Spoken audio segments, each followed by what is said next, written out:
Hello Internet. On Saturday morning, I woke up around 6:10 a.m. needing to leave by 6:35 a.m. to make sure I would catch the only bus out of my neighborhood. The night before, I stayed up late making an old sweatshirt my mother had handed down to me into a protest sign. I wanted to wear my voice and also ask others to lend theirs on the day. Needless to say, a late night and an early morning did not mix. But despite some bumps in the road, I was able to get on the bus connection that would take me downtown. As I rode, the bus started to fill up with more and more tired but smiling faces, carrying signs and wearing pink pussy hats. And from seeing that first sign board the bus to scrolling through my Instagram feed on the train to get food with friends who marched with me, I had an overwhelmingly positive experience. This was the first time I had ever participated in a protest or march in person. Before Saturday, my reasons ranged from it's okay if I stay home to I have to work, and from admittingly my apathy, but also to self-care. For this march, I reached out to my friends and made sure I wasn't going by myself. I was nervous to go somewhere with so many people by myself. I researched what to do if a protest turns violent or if you are stopped by the police and to make sure to disable the fingerprint setting on my phone. I made sure I wore clothes that I didn't need a belt and shoes that didn't need shoelaces because those are taken from you if you're arrested. And yet this march ended up being one of the most beautiful spaces I've ever been in. The air was charged, but other than with mumbles of being tired, everything that was around me radiated positivity. Sure, there are signs with words and slogans that were, quote, angry, but the atmosphere pumped unity. One of the quotes I wrote on my sweatshirt was from the fantastic Lin-Manuel Miranda, and what he said as he accepted his Tony Award for Best Score, near tears.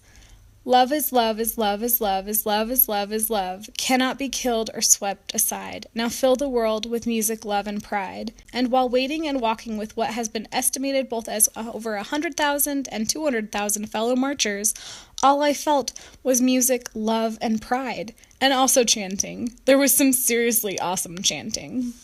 Show me what democracy looks like. This is what democracy looks like. Show me what democracy looks like. This is what democracy. Your choice. My body, my choice. Your body, your choice. My body, my choice. Your body, your choice. My body, my choice. Your body, your choice. My body, my choice. Your body, your choice. This sea of lovely humans reassured my heart of the logic that there are good people who give a shit.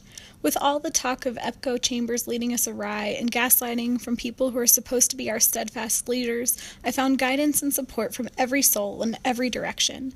This march was full of kindness, hope, calls to action, humor, artistry, power, and so much more.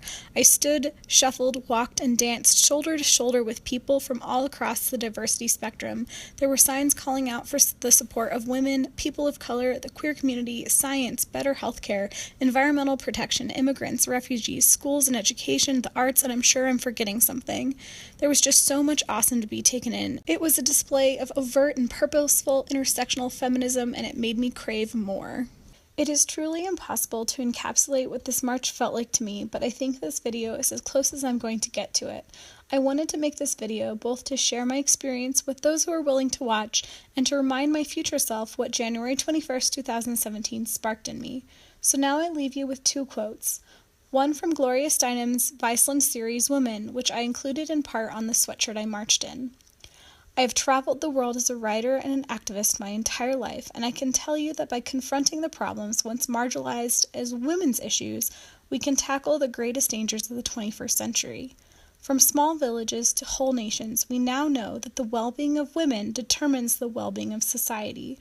The greatest indicator in the world's stability, wealth, and safety is the status of women. And the other quote is from my favorite community. Don't forget to be awesome. This is what democracy looks like. Show me